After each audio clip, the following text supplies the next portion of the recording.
V180's Word for Today, helping you live different every day. The word for today comes from Hebrews chapter 8, verse 12, and it says, I will be merciful to their unrighteousness, and their sins and their deeds I will remember no more.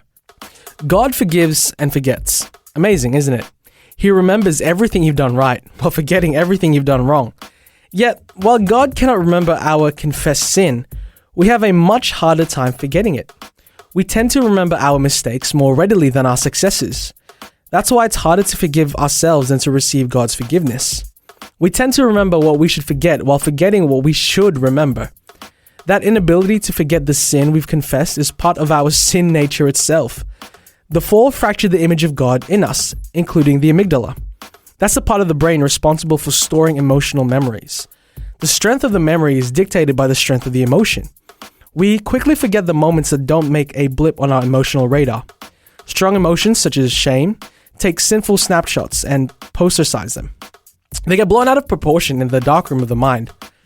Are you struggling to forget what God has forgiven? Read these scriptures carefully and prayerfully. I, even I, am he who blots out your transgressions for my own sake, and I will not remember your sins.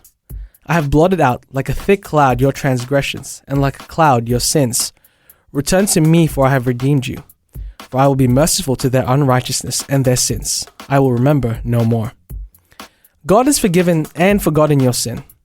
It's time for you to agree with him and do the same thing. This has been your word for today. The word for today, as featured in V180 magazine. Subscribe today at v180.org.au. V180. V180.